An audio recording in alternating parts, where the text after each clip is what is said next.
The new wear and tear system changes how you approach every snap. Wear and tear is a progressive player health system that prioritizes strategic substitutions and diverse play calling to keep your players healthy.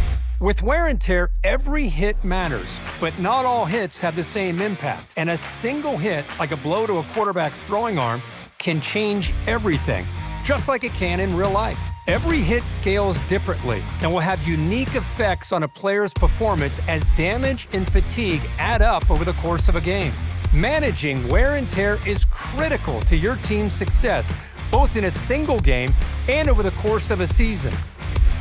Wear and tear is a feature that takes football gridiron to an unprecedented level of realism. This feature ensures every hit matters and not all hits are created equal. Wear and tear is a brand new and unique damage system that adds a whole new layer of depth and strategy to your gameplay and roster management. This is reflective of what we see on Saturdays. Wear and tear is designed to simulate the real-world effects of fatigue and damage on a player's performance. It operates on a play-to-play, game-to-game basis. If your quarterback has thrown the ball 40-plus times in a game and has taken some shots, don't expect him to be 100% the following week in Dynasty mode or Road to Glory. Subtle gameplay components such as getting the ball out early, covering the ball, and just flat out getting out of bounds will be more important than ever. Wear and tear is for all 22 players on the field. So how does this all work? Every limb and body part of a player is linked with a unique attribute. For instance, if your quarterback's throwing arm receives a significant hit, you'll notice a decrease in throwing power and accuracy. Similarly, damage to legs will impact players' change of direction and acceleration,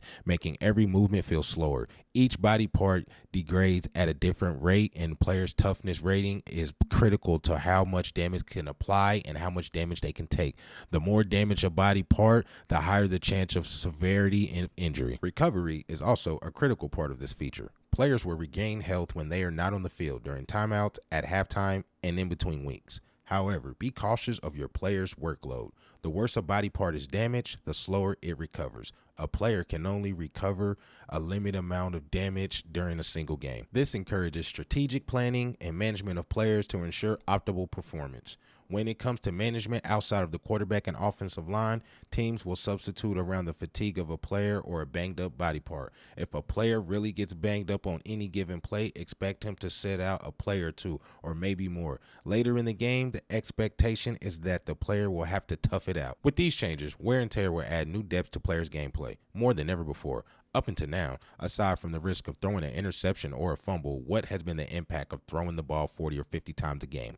Now, gameplay decisions come with physical consequences for your virtual players, adding another layer of authenticity and balance to the game. It is not just about the immediate win anymore. You now have to consider the long-term health and performance of your team. With the introduction of wear and tear, fatigue has been completely overhauled. Whereas wear and tear accounts for physical impacts, fatigue, a more primarily conditioned feature, provide to account for a more realistic snap of the college level. It's something to pay attention to drive-to-drive basis. Let's say a running back gets 3 consecutive carries for positive yards. You may notice them huffing and puffing in pre-play. On the subsequent carry, they're likely to come out the game. However, recovery has been changed to where it'll likely only be for a single play so they can catch their breath and get back to the action. So at the time of the recording of this video, we are now 36 days away from an early college football season. And I'll repeat again, 10 years. We have waited 10 years for this glorious moment. So let's all come together as football fans. Let me know your favorite team down in the comments below. I am going to be back with another college football deep dive. We are going to keep breaking this game down and discussing it and having fun with it and enjoying the resurgence. Till next time, King of the Podcast, Casual Gamer.